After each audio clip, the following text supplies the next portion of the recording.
Hello everyone and welcome to today's SciComm Talk. Today we have a very special guest with us, Ms. Mayuri Dutt, the founder, headmistress and ex-rector manager of Barsat Indira Gandhi Memorial High School. Presently, she is mentoring schools in Punjab, UP, West Bengal and Andhra Pradesh. She is a resource person with the CBSE. She has 33 years of experience in academics and administration.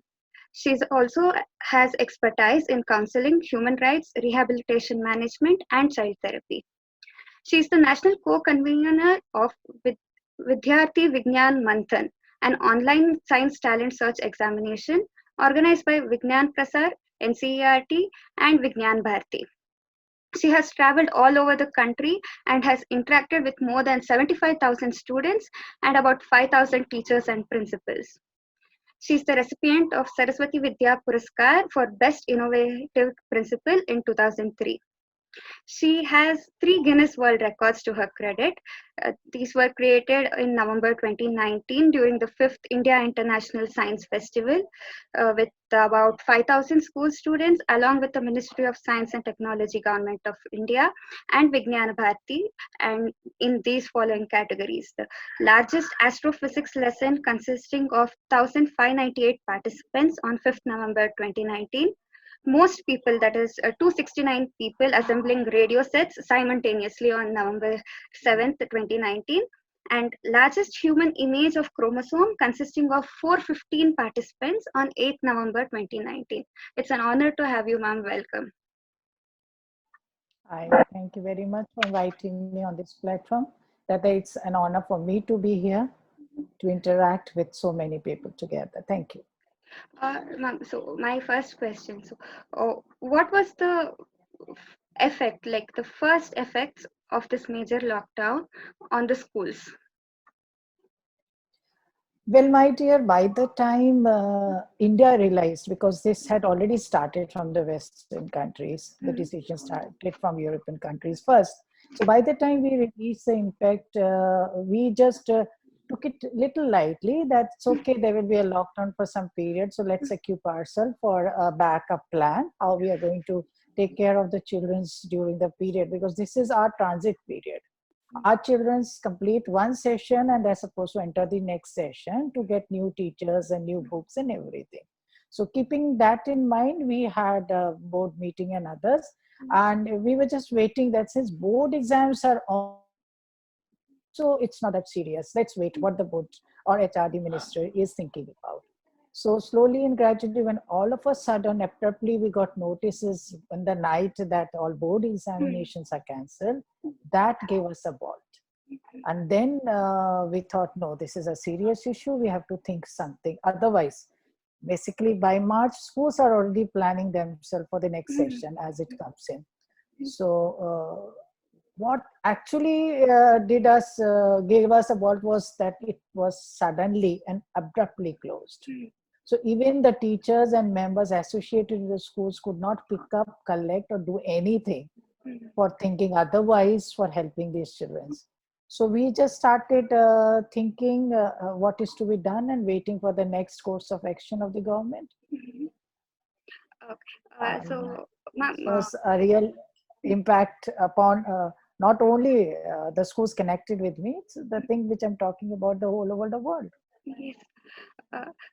What was your first reaction, like personally your reaction when the lockdown was announced? See, I told you, I took it very lightly. I never thought it will be so damn serious. So we were collecting information, but it's going to impact India also in the same manner the way it had in the other countries. This was something very difficult to take it, digest it. So, like you said, it was all so sudden. So sudden, abruptly. Like we could not pick up our things from the institutions to do anything. In fact, I was in Punjab, and it's my share luck back on the night before only I took a flight to Kolkata and I returned. It's my hometown. And the very next day I heard about the lockdown. So if I would have been in Punjab, I would have stuck there. You were lucky on that day. I should say that my decision was correct on that very moment. So what are the major challenges in front of teachers right now? Because overnight, the way they interact with the students has changed. See, first of all, if you want to hear from me, I would say that we should not consider it as a major challenge. As I earlier said, this is a transit period of our children from coming to a class to a different class. And during normally in this period, there are different time when school starts their session. There is not a similar day like that in the Western countries. In Western countries, concept is in the same day the whole country starts the session. We don't have that. We have a liberty state-wise to take decisions. That's what the HRD ministry says. So in that context, I personally told all my people nothing to worry, cool down. They are with their family, with their parents, with everyone. Let them enjoy and have fun. In fact, to tell you very frankly, we are starting our classes from Monday. I have not yet started any of the classes in all the schools which I am actually mentoring. Because if we are worried, our superiors in the form of people are connected with ministries and other places are more concerned about children and others than us. We people, how far our thinking is, it's to a certain extent. Our people, seniors, ministers, and people looking after the country have more wide thinking about this generation.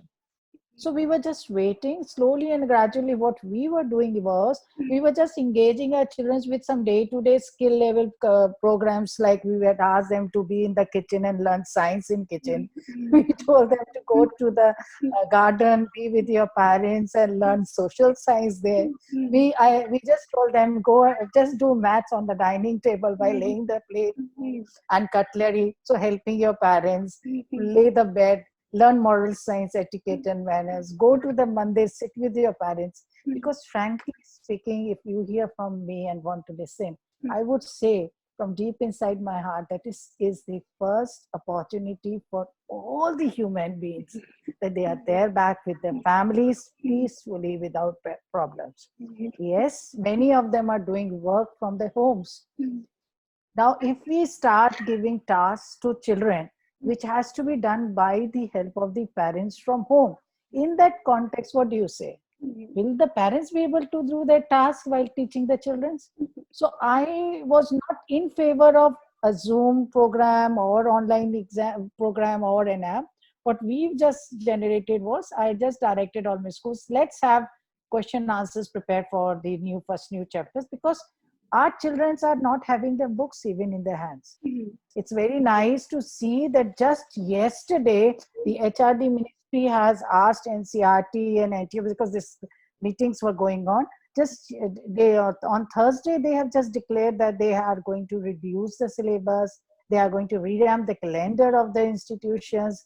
They have just taken care of these things. And because of the coronavirus situation, NCRT has on Thursday, in fact, released a new calendar for students to productivity to use for. So what they have actually done is they have just asked that there will be a sort of a calendar where parents and teachers will take care of the children.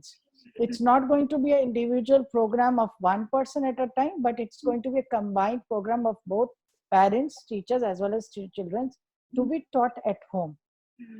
CBSE syllabus is also reduced. This is a very good news which we have really collected on Thursday, that CBSE has reduced the syllabus from 9th standard to class 12. They have also slashed summer vacation, that we should also be aware of.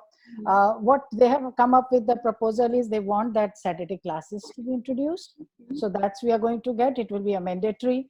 CBSE officials also confirmed that they are going to remove all the activities which are there in CBSE curriculum for the next year. So that is one big relief we have already got. Now, what they have also suggested is they have suggested, after taking all the inputs from different stakeholders. See, CBSE is not only one agency is looking after the examination of children.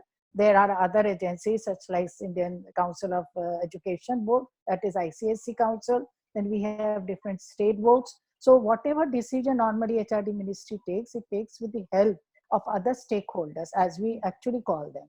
So after talking to everyone, they have come up with an appeal to all to be more compassionate and ensure that the students don't get bored at home or go into depression. That is our only main motive right now. So we are also requesting the teachers to give out meaningful creative activities so that kids remain productive and engaged. That we are also doing it. So in fact, that is what we were doing it. And from Monday, basically, we will be having a planned program wherein we are only giving question answers to children to memorize. We have reduced one unit examination according to the examination pattern of the board. And we have just asked the teacher that we'll club these chapters in the annuals. So this is what we are doing. If CBSE can reduce syllabus, why not we in schools? So that is what we are actually going to take care of. Now, I can appeal to all through this talk that they can also get and see the website of CBSE, go through the website of NCERT. NCERT has come up with all the books, audio books. They have their academic calendars. They have come up with video programs and radio programs also.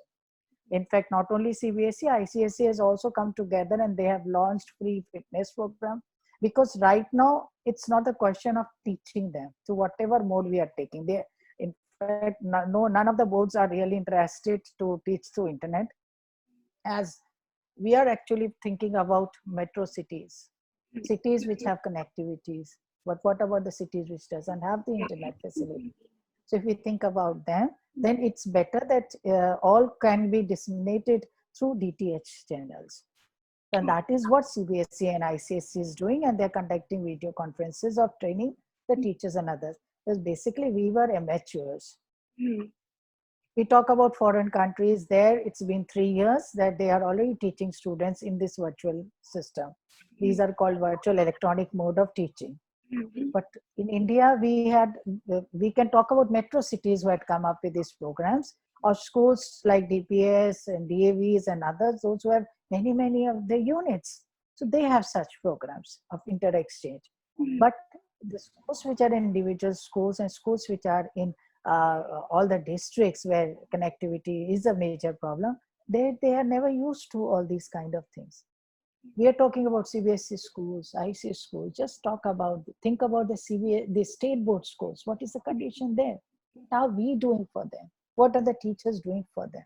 The best part for state board school is, their promotion as well as promotion of teacher is done together.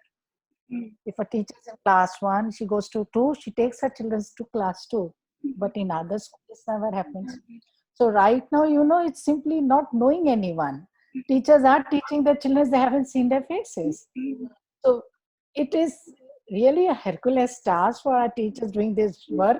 And if they're able to do it, my God, hats off to this teachers community there. In fact, I'm really happy that ICSE has also roped in with ABP, Kolkata, West Bengal. And from class 3 to class 10, they are also giving classes. So in fact, not only the schools, right now, the boards have become very active. So now I appeal to all the institutions not to get tensed. Just wait for the correct moment. Make sure that these 21 days of teaching, which we normally do, is smoothly, carefully taken care of. We know that our government is not leaving any stone unturned in fight against COVID-19. And they are also ensuring that minimum disruption is there. So people should think of letting the children stay safely among their parents, as we are also at our own places not aware who is having a problem in the family, where what is happening. So it's better we give children the time to enjoy the best part of their life by being with the family. That is my appeal. We should have a uniform pattern of academic. So wait for the notices and informations relayed and delayed, informed by everyone, and accordingly let's go for a fresh when school reopens in June. Yes, no, there are a lot of concerns about the mental health of both the parents and the children. So can you give them any advice, like how they should be now? Now, see, if you talk about mental health, then in that case, I would say that right now they're fine. except for the students who have just come to classes, say class uh, 8, 9, and 10. In fact, they're also enjoying. Indian students, they are matured only after class 12. They are never matured before class 12.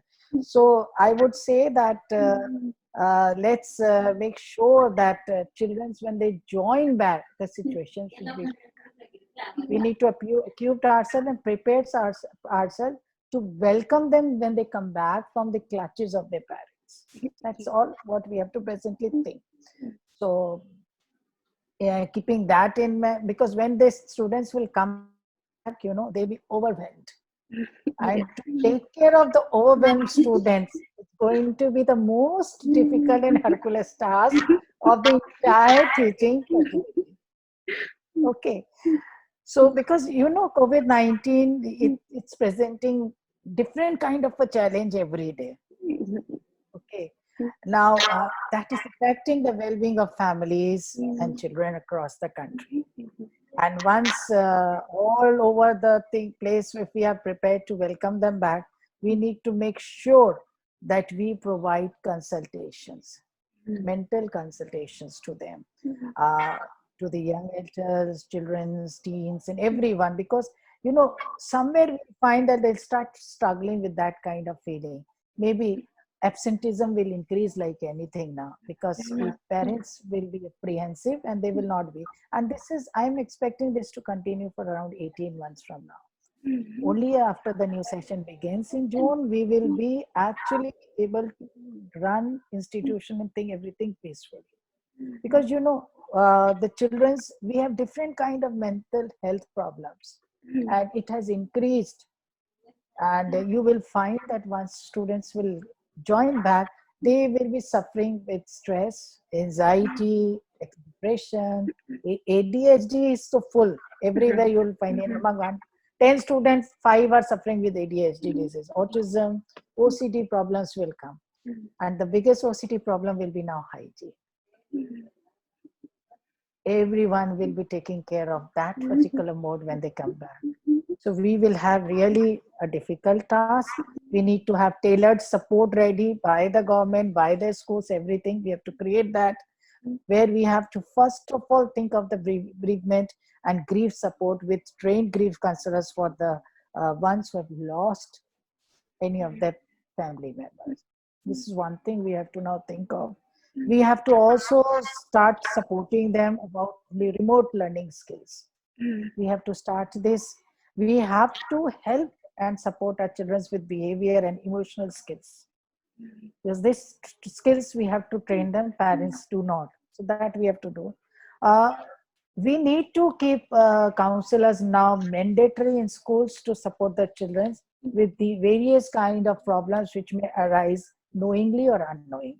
So this is part, and it's not only for students. I'm talking about the young generation. The same impact is there in colleges. We are talking about teaching children in school. What's happening in colleges? Maximum colleges are unable to teach children, because how can they teach the children wherein that all their academics are in Google? They have Google Baba to learn everything. Our children are still waiting for us. So I would suggest that we should have now mindfulness planning. We should have a sort of mindfulness family time. We should direct these things to schools, that they could have mindfulness practices, calming our nervous system, because that calmness is required, because children will come overwhelmed. We need to shift the academic activities into brain activities, because once these are taught, they will learn to fight or they will learn this, that they will go into the fight or flight mode. We need to discover what is best for them, and how they fit after this struggle. That is needed. Good news is that the right mindset you can make is can be manageable. Once it is unmanaged, it can be manageable with the right mindset. So what I would like to convey to all is that we have to make sure that no one is overwhelmed when they come back. That has to be kept in pace, so that we can remain focused, productive, and in control in the face of whatever comes their way. We have to cultivate calm and positive emotions and take small imperfect steps toward resolution so that overwhelmed children do not get out of control. That's very important, and it's a sign that it depends at this time, because our children can they can adapt anything. So to adapt this, if we ensure this when they are welcome back in school, then they will adapt to that atmosphere and will continue. So because that coronavirus is a black swan of 2020. Basically, that has given us a very, very hard time. And in fact, it's just the beginning of the hard time. Yeah. So this is all what I can say, because we Yeah. know what will come and what is going to you can start taking in our minds very soon. Yeah, I think Just remember, yesterday I was just going through the newspaper and I found that around thousands of students of Kota, they are traveling in 200 buses back to their residence in UP, because from UP maximum students they go for Kota for their classes. They were stuck up there. So somehow the government had to just listen to both these particular states, Rajasthan as well as UP, and both these chief minister came up amid this crisis, and they decided, yes, students should be sent back home. So what about this examination for which they were preparing? Where does it go? So there is a worry. So, but then the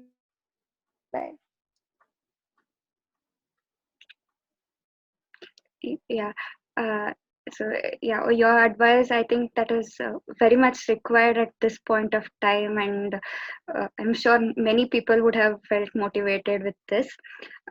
So now, coming on to the e-learning platform. So everywhere this has become the new word that we are hearing, like e-learning, online class everywhere. So, uh, what is the effect on these third parties, like the vendors of the smart classes, in this particular situation? Like, how is their role changed, or what has happened?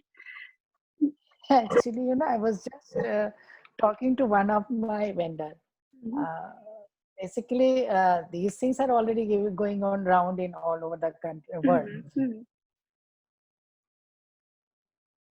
About money and other. So then said, ma'am, this is totally free. I said, only for data, because now it's free. Later on, you'll become coaching centers, because through online now children will study. They are not going to go to coachings. Earlier coachings were mushrooming. Now these online teaching modes will mushroom.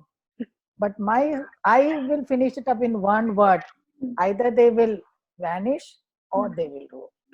If they have done well now, they will definitely rule. And if they have not provided what exactly was needed at this need of the hour, then they will vanish. So small vendors either may come up and flourish, or they will go down. Think of Byju's. They were there from ages, but no one respected them the way they are getting the respect right now. And Byju's is totally free right now, wherein it's an expensive work. When their app is expensive, you register. There's a huge course fee, but Byju's is giving it free. So this is going to be vanish or rule. Yeah, that is a very strong message for all these vendors. They have to pay attention right now. Like most of the schools. Why I said, just a minute, I give a pause to what you said. Why I said so is because I am dealing with different states, people of different states. So I get an opportunity to interact these kind of vendors in Punjab, Andhra Pradesh, then in UP, then in West Bengal, and they are different kind of people. There are some those who have come up from scratch and they are doing it. Some they are doing it with passion, and some they are doing it for professional. So those who have come up with passion are really doing good. It's not. But basically, coaching centers will now not flourish like these so-called online classes, because parents will not have faith in sending their children now to such over mushrooming coaching centers where it is crowded. So everyone will be now keeping in mind two things. One is hygiene, other is social distancing. So now that all schools, they are in a rush to adapt these e-learning platforms. So the trend is on. People are trying to start online classes everywhere. So once we are done with this lockdown period, once we resume, so overall, what effects do you see in the education sector? Like how might it change? I think so. Schools who are well equipped with proper tools, Mm, and now that the teachers are trained, mm, and now that the teachers also know that the teacher who used to say, don't go and see Facebook, mm, don't do WhatsApp, mhm, they have interacted with children in Facebook and WhatsApp only. So now we have to adopt this new system of electronic teaching, and maybe the schools will now start doing some kind of a homework work or keeping children engaged through online mode, maybe. And I would suggest that they should carry on once a week at least. I would be doing that for all my schools where I'm attached to. mm. That would be a nice upgradation. Uh, Yes, because at this hour, if you have studied through that, if you have learned, the mm, only thing is they will be taught online rules, mm, because there should be online rules which our children are not aware of. mm, Online, if they are online, they have to be guided, guarded. mm, They should not make friends with unknown people. mm, They should not be informing their details like address, phone number, email IDs. They should not be telling all about the things which they know.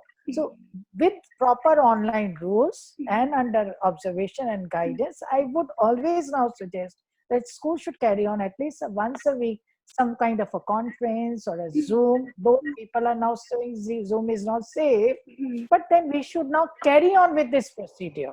mm, And it was a learning lesson. And after this is over, I think it's going to be a difference, a massive difference between a feeling of a human being than what it was before. We were running behind time, we were running behind money, we were running behind everything. But this peaceful time has taught us many a thing, including which has been learned by children. mm, So children have learned to see their parents struggling with work and housework because no maids are coming, no one is there to help them. So somehow that feeling of familyness mm, has come up. I'm grateful to God, but in the wrong time. Like this should not have been in this way. But then we were not listening also, na? So he got angry and he said, "Come on, this is the only way when I can give my lash to you all." Yeah, of course, like all of us are hoping for that time to come back and to meet all our people. Uh, so, uh, ma'am, can you just give us insights of what's happening in schools abroad, or like how this has affected them, and what are the challenges in front of schools abroad?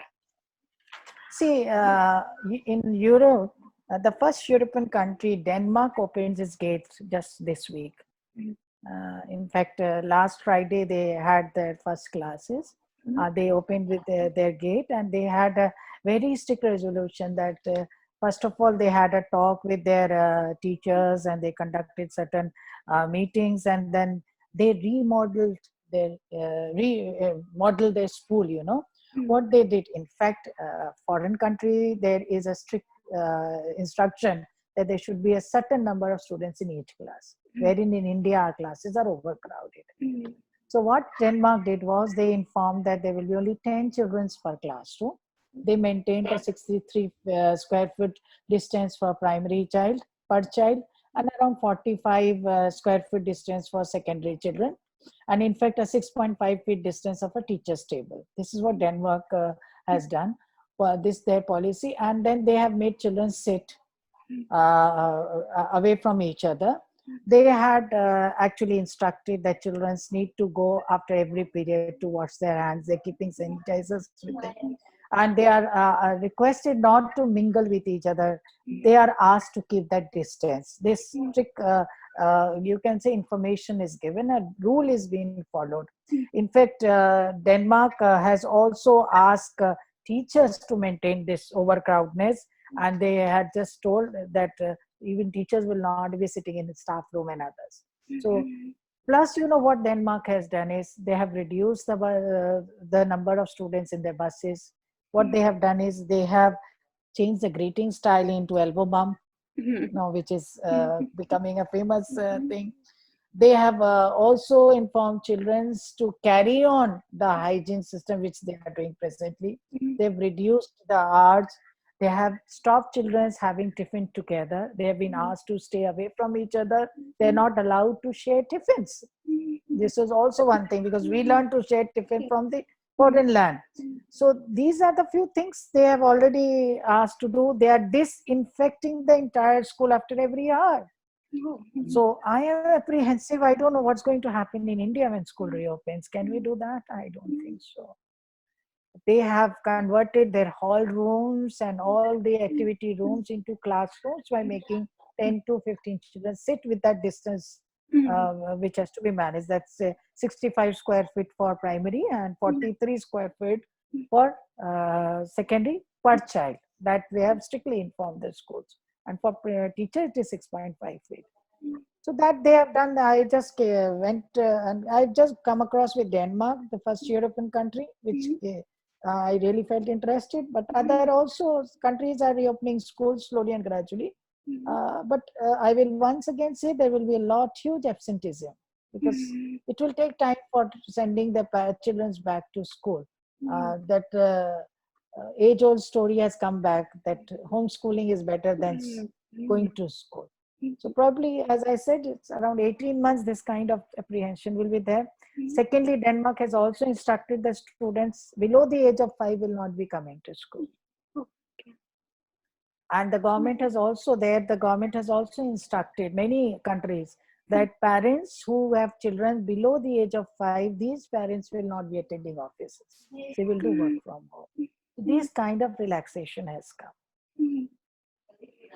So let's see what India will be doing. Yeah, like with the infrastructure constraints here, like maybe if not full, at least in part, will any of these be implemented here also? Are there we can to some extent in KVs and Navodaya, where the norms are strictly followed. DPS can do, DAV can do. Only I'm apprehensive for the single schools who have limited space and overcrowded classrooms. They may have problem. But then here I can, if people take it, I can come up with a suggestion that they can divide the classes and have lesser working periods. And then they can ask one group to come at a certain times to avoid crowding actually. That can be done, because right now, even if parents come to drop the children, there will be stringent rules. There will be very strict rules now. So, and I think so now we will have to deal with a massive problem that most of the students will start coming in their own transport, because coming by bus may not be approved by parents now. So affluent families will be taking care of the children in a different manner. Middle class will take care of different manner. I don't know how about the BPL class, what they are going to do. But I simply think that we should leave it on God. Whenever He would like to call, He'll call upon anyone, anywhere, on the any moment. Right? So don't be apprehensive of any such thing. Just pray to God. So this was the effect on the children and the parents, but coming to the school, the administrative body of the school, like as you said, this is the peak time where there were examinations and admissions happening. So how is the administration planning about with this? See, if I talk of the administration, those who open school, they open for giving something to the humanity, right? So keeping that in mind, definitely the CSIR funded schools, the big schools of big companies like APJ Group, Ashoka Halls and other big schools, they may be thinking otherwise, because they can deal with such situations. But I am only worried about these single schools, small schools, for just somehow, they are staying alive. So for them, but then we have already noticed that RBI has come up with so many kind of different benefits for the public. So if we come up with the same benefits for schools managers, the school managers who are running the institution, if government come up with such tax reduction benefits for them, definitely the schools will be able to take care of it. And here I would appeal to schools that this time we should curtail down conducting any kind of annual fun fair, functions, programs. And I think so there will be very soon a directive that these kind of social gatherings, social functions, social programs, conferences, they will be reduced. Even I will be appealing to these kind of online examination, those who conduct online examinations like Olympiads and all, that this time they should keep a full pause. I won't want to suggest them to put a full stop, but everyone should keep a pause, think before going in for asking or requesting children to get into such competitions, because children have to really devote their time in their preparation. Though the syllabus is reduced, but that has harmed this year's children. If they have the rest of the students, so many years have studied the entire syllabus, reduced syllabus is not a welcoming sign for academicians like me, because anyhow, if not today, they have to study those things. So we, instead of doing going in for any kind of competitions, that let us now leave the children's in the hand of teachers to seriously, sincerely study and involve in less of activities and dedicate in the total course and complete it. Anyhow, they will also get 10 months of time, because our school calendar is of 186 days. 165 to 186 days. It varies from school to school. How many will give or announce holiday, or how many will not. So we can still retain back that 165 working days by using Saturdays as a day. Sunday is considered as the first working day of the week. We can still have classes on Sundays, because students have got many Sundays now at home. So if we take care of these, we'll be able to bounce back. So keeping that in mind, schools has also come up with very, you can say, lucrative offers after the intervention of HRD ministry and state, that schools are asked to roll back the fee hike, which they have accepted it very happily. They are doing so. I'm very thankful to the school management for that. They are not charging transport fees. Transportation fee is not charged at all. They're all exempted late fines, which is also a welcome sign, because sometimes late fine is exorbitant. Then they all came up with the idea of giving online classes, whatever it is. So that is also an expense. If we are doing Zoom classes, we have to pay to Zoom also to take the app. So this is there. Now they have trained their teachers. So this is also one thing. They have to pay to their teachers if they are doing all this. So to pay to the teachers, how will the resources come? My question is like how they are going to manage that. I'm waiting for government's directive. I'm very happy to hear that just last night I was going through the news, and I have found that HRD ministry has already announced that the schools they will not say anything about the fees, how it is to be collected, what is to be collected, when is to be collected. They're leaving it on the hands of the state to decide. So West Bengal has already announced that they have to roll back and they have to exempt these things. So I think so West Bengal is doing well. Punjab has also requested the schools to not to take 1 month's fees. Haryana has told about 3 months fees. Then in Karnataka, they have also come up with a proposal for 3 months fees exemption, or to add it up later on. So whatever is the best, keeping in mind of the running cost of that year, I think so school managers should do, leaving behind the interest of their own, you can say, income or any kind of extra amount. They can do these things. It's a wonderful method, and I leave it upon the schools, because it's theirs, they have invested, and they have to run the show. But I would only appeal that teachers should get their paid, the group D staff and everyone should be paid. Yeah, of course, this is like the challenging time for everyone in all sectors.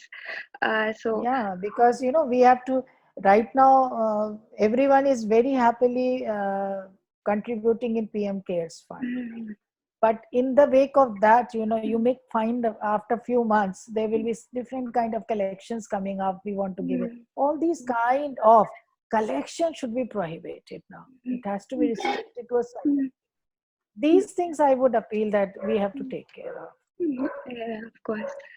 We Yeah. have to revisit what we do, revisiting our own souls, and root should be an objective first. I, so, ma'am, so in the end, what advice would you like to give us all? I have given many advices while talking that this is my appeal and this is my request and this is my this. Uh, I would only say that let's all come together to train our brains to get unstuck from overwhelm and stress and create practices in our life that will help us more in life and stay safe, stay healthy. That's all I can do, along with the blessings. That this is a tiring time, we'll also overcome it. Many a time these has happened. Whole countries were destroyed. They came up. We'll also come up. It is not huge in India. It is massive in other countries, right? Thank you so much, ma'am. Like you have given us really wonderful insights and the directions to think, which we have never even explored till now. So it was a really pleasure talking to you. Thank you so much, ma'am. Yeah, it's my pleasure also. And I could only give because I am not staying at one place and looking after one place or institution. I am really blessed by God that I got the opportunity to be part of such an organization where I get an opportunity to visit the whole country.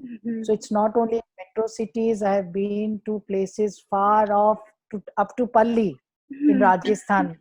I have been places like Palli where there is no internet connectivity and all. I have interacted with schools which are in suburbs, not in places where we can reach. So I can really feel for the children's, for the teachers, and for this particular fraternity. And myself, I started very young, and I started as a small rhymes teacher, and have come to this level. So when you come up from the roots, you can really feel from the heart is what I feel. So my one word saying is always act as a founder, not as a worker. If you act as a founder, you'll be able to do well in life. Thank you very much. God bless Thank you. you very much, ma'am.